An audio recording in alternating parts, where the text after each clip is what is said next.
जो घुंघरू बांधे जाते हैं उसको पाजेब कहते हैं। पाजेब किसको पहना के ले जा रहा है? ऊंटनी को। तवज्जो करना, माए और बहनें भी मौजूद है, उनकी भी तवज्जो। ऊंटनी को पाजेब पहना कर ले जा रहा है। छम छम की आवाज ऊंटनी के पैर में बंधे हुए पाजेब और घुंघरू से आ रही है। उम्मुल मोमिनीन सैयदा आयशा सिद्दीका ने जैसे ही घुंघरू की और पाजेब की आवाज सुनी, फौरन कान पर हाथ रख लिए और अपनी कनीज से कहा, जाओ उस ऊंटनी वाले को मेरा नाम कहना और मेरा नाम लेकर के कहना, खबरदार ऊंटनी रोक दे। जब ऊंटनी वो रोक दे मेरे नाम से तो उससे कहना पाजेब उतार दे। और पाजेब उतारने के बाद उसको कहना, जिस आवाज को अल्लाह के रसूल ने नापसंद किया है उस आवाज को आयशा कभी पसंद नहीं कर सकती। अल्लाह अकबर। मेरी कौम के जवानों गौर से सुनो, हदीस पर तवज्जो करो। याद रखना, आज कोई अपने आप को कुछ भी टाइटल दे दे, जमीन के अंदर जाने के बाद पोल खुलेगी कौन क्या था। जबान से बड़े बड़े दावे करने वालों, अल्लाह से डरो। अल्लाह के यहाँ अदल है, अल्लाह के यहाँ इंसाफ है, अल्लाह के यहाँ चेक करने का मामला है। अब आदमी अपने आप को जो चाहे कह ले। अल्लाह अकबर। ऊंट के पैर में पाजेब बंधे हैं, उन पाजेब के बारे में उम्मुल मोमिनीन ने कान पर हाथ रख लिया। कनीज जाती है, जा करके उस ऊंटनी वाले से कहती है, ए ऊंटनी वाले, ए शुतरबान, याद रख उम्मुल मोमिनीन का हुक्म है, ऊंटनी को रोक दे और पाजेब निकाल दे। अम्मा जान का हुक्म कौन टाल सकता था? उसने फौरन ऊंटनी रोक दी। ऊंटनी रोकने के बाद पाजेब निकाल दिए। निकालने के बाद आया उम्मुल मोमिनीन के पास, अम्मा जान आपने पाजेब निकालने का हुक्म दिया। उम्मुल मोमिनीन कहती है, ए शुतरबान, ए ऊंट चराने वाले, जिस आवाज को मेरे महबूब ने नापसंद किया है उस आवाज को मैं कैसे पसंद कर सकती हूँ? जो आवाज मेरे महबूब को तकलीफ पहुंचाती थी उस आवाज को मैं कैसे पसंद कर सकती हूँ? इसलिए पाजेब में घुंघरू न डाल और उसको ऊंट के पैर में न डाल। तो वो कितनी सादगी से कहता है, देखो लोग कितने सादा होते हैं, बड़ी सादगी से कहता है, अम्मा जान ये ऊंटनी तो जानवर है, जानवर को घुंघरू पहनाने पर क्या गुनाह हो सकता है? अल्लाह अकबर। तवज्जो करें, अम्मा जान ऊंटनी तो जानवर है, तो जानवर पे तो कोई शरीयत का हुक्म नहीं है, जानवर को पाजेब पहनाने पे क्या हो सकता है? उम्मुल मोमिनीन का जवाब सुनो, फरमाती है, नादान, ऊंटनी तो जानवर है, जानवर, मगर तू तो जानवर नहीं है, तू तो इंसान है। जिस चीज को हमारे महबूब ने नापसंद किया है, मोहब्बत का तकाजा है कि उस चीज को हम भी नापसंद करें। अब आपसे पूछना चाहता हूं, हुसैन के नाम पर बच्चे, जान, माल सब कुर्बान करने की बात करने वाले मेरे जवान, मुझे बता कि यजीद बांसुरी की आवाज सुनता था, यजीद ढोल की आवाज सुनता था। मौला हुसैन इस गैरत के साथ आए थे कि जो आवाज मौसीकी और म्यूजिक की मेरे नाना को नापसंद थी, यजीद प्रमोट कर रहा है। हुसैन ने उसको नापसंद करते हुए उस आवाज के खिलाफ एहतजाज रिकॉर्ड कराया, एहतजाज दर्ज कराया, घर के घर लुटाया। हुसैन पाक से मोहब्बत करने वालों, बताओ ये जो कानों में ईयरफोन लगाकर रोजाना गाना सुन रहे हो, कारों में सफर करते हुए जो गाने सुनते हो, और वो भी इतने गंदे गंदे गाने जो इंसान की शहवत को उभारे, जो इंसान को गुनाहों पे उभारे, क्या भूल गए रसूलुल्लाह सल्लल्लाहु अलैहि वसल्लम का फरमान? अल्लाह के रसूल फरमाते हैं, बारिश के बरसने पर जैसे सब्जा पैदा होता है, वैसे म्यूजिक की आवाज की वजह से इंसान के दिल में निफाक पैदा होता है। मैं ये तो नहीं कहता कि लोग मुनाफिक हो गए, मगर अल्लाह के रसूल फरमा रहे हैं, म्यूजिक सुनोगे तो दिल में निफाक पैदा होगा। और निफाक किसको कहते हैं? जबान पर कलमा है और दिल में कुफ्र है, ये निफाक है। निफाक किसको कहते हैं? कि जबान पे कलमा हो और दिल में कुफ्र हो। और ये किससे पैदा होता है? ये म्यूजिक की वजह से।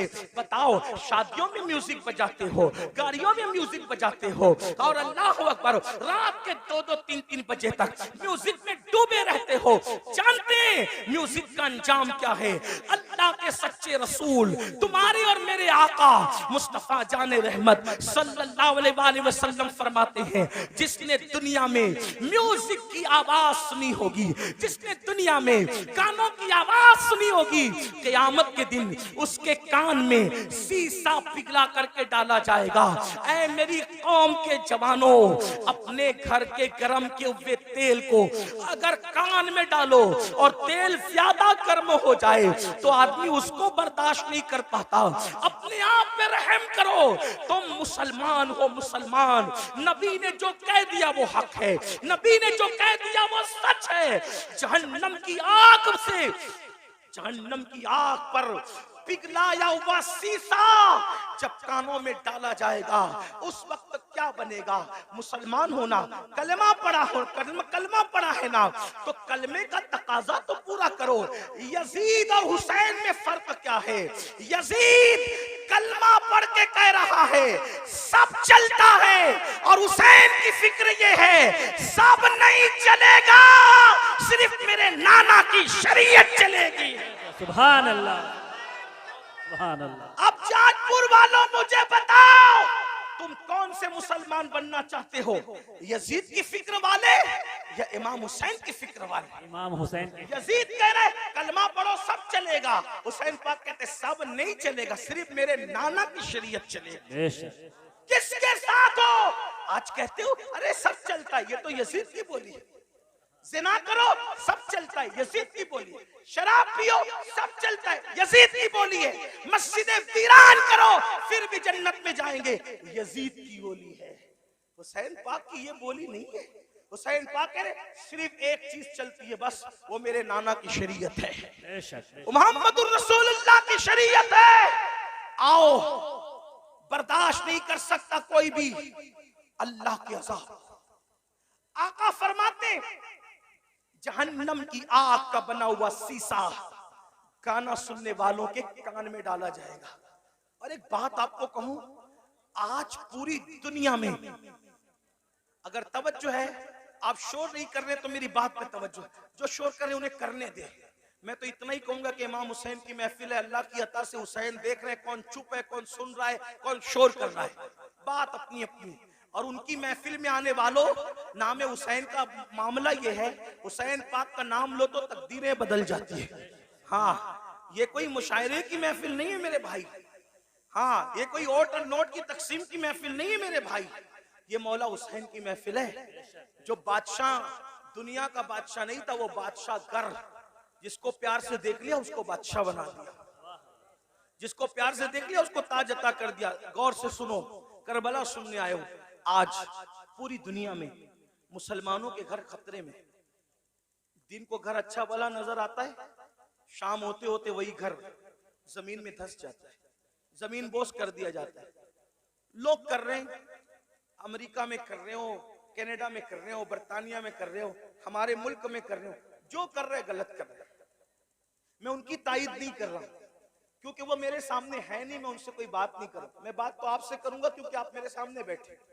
जो सामने ना हो उससे बात करना बेवकूफी है। जब वो सामने होंगे अल्लाह तौफीक देगा तो उनसे भी बात करेंगे, लेकिन आपसे बात कर रहे हैं। मगर उनसे भी दो जुमले कहता हूं इसलिए कि दीवारों को कान होते हैं। अल्लाह करे इन दीवारों के कान के जरिए किसी के कान तक बात पहुंचे। लोगों को पता होना चाहिए कि जो चूंटी का घर उजाड़े, चूंटी का, अल्लाह चूंटी का घर उजाड़ने वालों के भी घरों को वीरान कर देता है। इंसान के घरों के दुश्मन न बनो।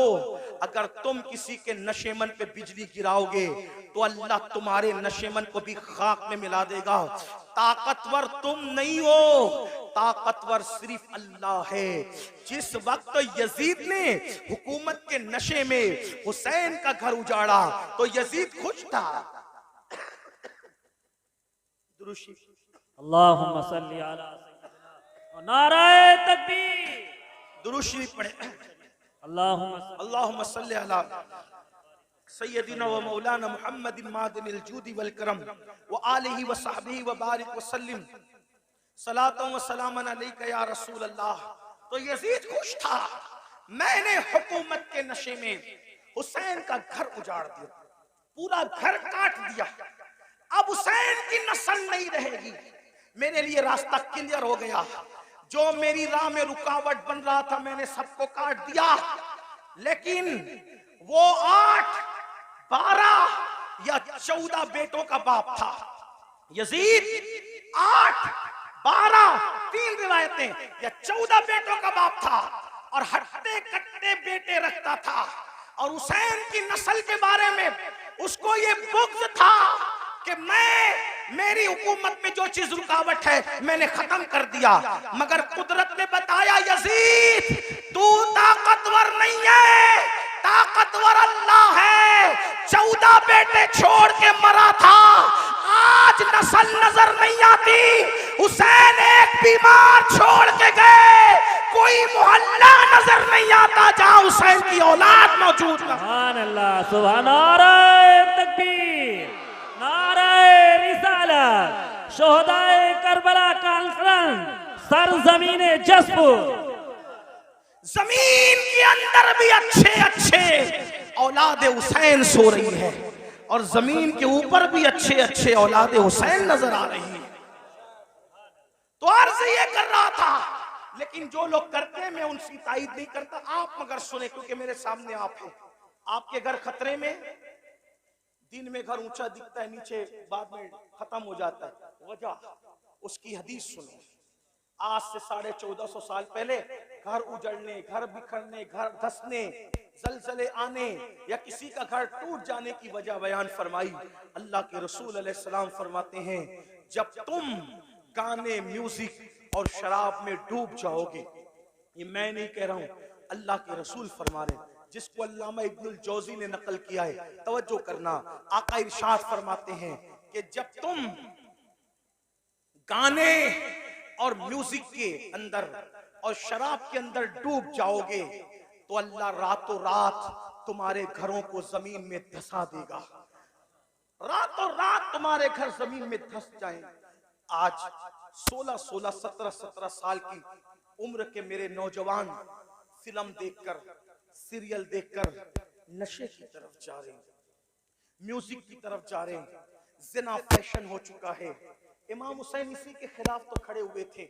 अगर ये सब करते हो तो हुसैनी नहीं हो तुम, चाहे जो बन जाओ। मैं किसी एक को नहीं कह रहा हूं, अपने आप में डूब कर सोचो। अगर मस्जिद को तुमने वीरान कर दिया, अल्लाह के घर को वीरान कर दिया, फजर की नमाज में सोते पड़े हो, तो आप 7 समुंदरों का भी शरबत बना लो। तवज्जो करना, लोगों को मेरे जुमले तल्ख लगते हैं, लेकिन कोई कुछ कहे मेरे बारे में हकीकत है। 7 समुंदरों का शरबत बना लो, इमाम हुसैन के नाम पे बांट दो। लेकिन अगर तुम दीन मिटाओगे और शरबत बनाओगे तो इमाम हुसैन उस शरबत को कबूल नहीं करेंगे, बल्कि उस शरबत को तुम्हारे मुंह पे मार दिया जाएगा। लेकिन अगर तुमने बिल फर्ज सारी जिंदगी शरबत बनाया भी नहीं, शरबत पिलाया भी नहीं, हत्ता के शरबत का नाम भी नहीं लिया, लेकिन इमाम हुसैन जिस दीन को बचाने चले थे, अगर उस दीन की हिफाजत के लिए तुमने कुर्बानी दी तो इमाम हुसैन क़यामत में तुम्हें सीने से लगाएंगे। मेरे अजीज, मेरे भाई, आओ इमाम हुसैन के मिशन की तरफ तवज्जो करें। तो अर्ज ये कर रहा था, आजकल 16, 17 साल की उम्र के मेरे नौजवान इसी तरह शराब की तरफ, जिना की तरफ, जराइम की तरफ, म्यूजिक और गानों की तरफ जा रहे हैं, मस्जिदों को वीरान कर चुके हैं। मेरे अजीज भाई, अल्लाह के अजाब को दावत न दे, अल्लाह के गजब को दावत न दे। ये जो आप सोचते हैं ना कि हम लोग कुछ भी करेंगे जन्नत में चले जाएंगे, हम कुछ भी करेंगे हम आखिरत में कामयाब हो जाएंगे, मेरे भाई, मेरे अजीज, ये दुनिया है दुनिया, ये दुनिया मक्कार है, ये दुनिया गद्दार है, ये दुनिया बेवफा है। इस दुनिया से दिल न लगा, तू कुछ भी कमाएगा, तू कुछ भी कमाएगा, तू कितना भी जमाएगा, मगर याद रखना, अगर तूने आखिरत की तैयारी न की, अगर तुमने आखिरत की तैयारी न की, सब दुनिया ही के अंदर धरा के धरा रह जाएगा। कुरान कहता है, ला तंसा नसीबका मिनद दुनिया, दुनिया से अपने नसीब का मत भूल। मेरे भाई, क्या तू मेरे आका की वो हदीस भूल चुका है? अल्लाह के रसूल ने फरमाया, जिसने दुनिया के अंदर शराब का सिर्फ एक घूंट पिया होगा, जब वो मर के कब्र में जाएगा तो उसका उसका मुंह सूअर की तरह कर दिया जाएगा या बंदर की तरह कर दिया जाएगा। आओ मेरे भाइयों, एक बुजुर्ग के हाथ पर एक कफन चोर ने तौबा की थी। अल्लाह अकबर, दिल के कानों से सुन लेना। एक कफन चोर ने एक बुजुर्ग के हाथ में तौबा की थी। उस बुजुर्ग ने उस कफन चोर को तौबा करवाई और तौबा करवाने के बाद कफन चोर से पूछा, ऐ कफन चोर, अब तू मेरे हाथ में तौबा कर चुका है, तूने कितने कफन चुराए? उसने कहा, हुजूर मैंने तो हजारों मुर्दों को नंगा किया, उनके कफन चुराए। मुसलमानों के कफन चुराए? जी मुसलमानों के कफन चुराए। तो उस बुजुर्ग ने कहा, सच सच बताना ऐ कफन चोर, सच सच बताना कि तूने जब मुर्दों के कफन चुराए तो कितने मुर्दे थे जिनके चेहरे मरने के बाद कब्र में किबले की तरफ थे? ध्यान से सुनना, तवज्जो से सुनना। थोड़ा मिंबर वालों से भी तवज्जो चाहता हूँ, बात न करें, बहुत नवाजिश होगी आपकी। मैं आपकी मालूमात में इजाफा नहीं कर सकता, लेकिन आपकी दुआएं जरूर ले सकता हूँ। आपकी भी तवज्जो चाहता हूँ, मेरी बात गौर से सुने। मैं एंड की तरफ बात को लेकर के जा रहा हूँ, ध्यान से सुनो। कफन चोर से बुजुर्ग ने पूछा, तूने हजारों मुसलमानों के कफन चुराए, ये बता कितने मुसलमान थे जिनके चेहरे किबले की तरफ थे और कितने मुसलमान थे जिनके चेहरे किबले से फिरे हुए थे? तो उसने कहा, हजरत अल्लाह की कसम खा के कहता हूँ, अब तो मैं आपके हाथ पे तौबा करके नेक बन चुका हूँ। अगर मैंने 100 मुर्दों की लाश को खोला, 100 मुर्दों की कब्रों को खोला और उनकी लाश को मैंने नंगा किया, तो 100 मुर्दों में से 99 मुसलमान ऐसे थे जिनके चेहरे किबले से फिरे हुए थे। 100 मुर्दों में से 99 मुर्दे ऐसे थे जिनके चेहरे किबले से फिरे हुए थे। एक मुसलमान मिलता था 100 में एक, जिसका चेहरा किबले की तरफ होता था। उस बुजुर्ग ने अपने पीरो मुर्शिद को खत लिखा, हुजूर ये बताएं, अल्लाह अकबर, हुजूर ये बताएं कि मरने के बाद लोगों के चेहरे कब्रों में क्यों फिर जाते हैं? बुजुर्ग ने लिखा, बेटा, जो लोग दुनिया में रसूलुल्लाह की सुन्नत से मुंह फेर लेते हैं, जो लोग दुनिया में रसूलुल्लाह की सुन्नत से मुंह फेर लेते हैं, मरने के बाद उनके चेहरे किबले की तरफ नहीं होते। ऐ मेरी कौम के जवानों, क्या डर नहीं लगता? क्या कब्र में नहीं जाना? क्या अल्लाह को मुंह नहीं दिखाना? जो सुन्नत से मुंह फेर ले, कब्र में उसका चेहरा किबले की तरफ नहीं होगा। हमने तो फर्ज से मुंह फेरा है, हमने तो फराइज से मुंह फेरा है। अल्लाह अकबर, नमाज छूट रही है, माथे पर शिकन तक नहीं है। अल्लाह अकबर, सूद के धंधे कर रहे हैं, हराम कारोबार कर रहे हैं, माथे पे शिकन तक नहीं है, झूठ बोल रहे हैं। ये फर्ज है झूठ से बचना फर्ज है। अल्लाह अकबर, झूठ बोल रहे हैं, माथे पर शिकन तक नहीं है, नाप तौल में कमी कर रहे हैं, माथे पर शिकन तक नहीं है, औरतों पे पाप की नजर डाल रहे हैं, माथे पर शिकन तक नहीं है। कितने जराइम करोगे? कब तक जराइम करोगे? कितने गुनाह करोगे? कब तक गुनाह करोगे? अल्लाह बहुत दिन तक मोहलत नहीं देगा, याद रखना। भाई साहब थोड़ा रहम फरमा दे, अरे रहम कर दे, थोड़ा सुन ले, बात हट जाए, चुप हो जाए सब लोग, बात तो सुने ना मेरे भाई। मैं बात कर रहा हूँ, आप लोग बात सुने, मैनेजमेंट आप सब लोग सुन लेंगे। एक बार आप भी बैठ जाएं, मेहरबानी करें, आप भी बैठ जाएं, सब बैठे। ये क्या तमाशा लगा, इतनी बड़ी महफिल सजाई, इतनी अच्छी महफिल सजाई, और आप लोग हैं कि कोई, भाई आप भी बैठ जाएं, अल्लाह रहम करे, आप भी बैठ, क्यों बोलते हैं, बैठ जाए, सब बैठे, अरे सब बैठे, आप भी बैठे। एक बार सब दुरूद शरीफ पढ़ें। अल्लाहुम्मा सल्ली अला सय्यिदना। आप मत बोले भाई, किसी को मत बोले, मैं बोल रहा हूं, आप दुरूद शरीफ पढ़ें भाई, दुरूद शरीफ पढ़ें। अल्लाहु रब्बु मुहम्मदिन सल्लल्लाहु अलैहि वसल्लम नहनु इबादु मुहम्मदिन। ये बीच में आप जब बोलते हो ना तो जहन मुंतशिर होता है। चूंकि मैं तकरीर याद करके नहीं आता, देखो जो तकरीर याद करके आते हैं ना, आप कुछ भी करें उसको डिस्टर्ब नहीं होगा, वो याद करके आप फटाफट बोलता रहेगा। लेकिन मैंने याद करके मैंने तकरीर कभी याद नहीं की। मैं आप की तवज्जो को देख करके फिर अल्लाह ताला जो सुझाता है वो बोलता है, तो मेरे जहन से बात निकलती है। फिर मैं बात आपको खत्म कर देता हूँ, एक बार दुरूद शरीफ बुलंद आवाज से पढ़ लो। अल्लाहुम्मा अल्लाह सल्ली रब्बु अला मुहम्मदिन सल्लल्लाहु अलैहि वसल्लम नहनु इबादु मुहम्मदिन सल्लल्लाहु अलैहि वसल्लम सलातु व सलामन अलैका या जद्दल हसन वल हुसैन। तवज्जो करें कि जब सुन्नत से कोई मुंह फेरे तो उसका चेहरा मरने के बाद किबले की तरफ नहीं होगा। अब आप क्या समझते, कहते अब मौलाना अल्लाह रहीम है, अल्लाह करीम है, सत्तार है, गफ्फार है। अरे ये बात मौलाना को आपसे ज्यादा समझते हैं कि अल्लाह रहीम है, करीम है, सत्तार है, गफ्फार है। लेकिन आपको पूछना चाहता हूँ, आप मुझे बताएं कि आप और हम अगर जराइम करें तो अल्लाह गैरत वाला, वो रहम वाला है तो वो गैरत वाला भी है मेरे भाई।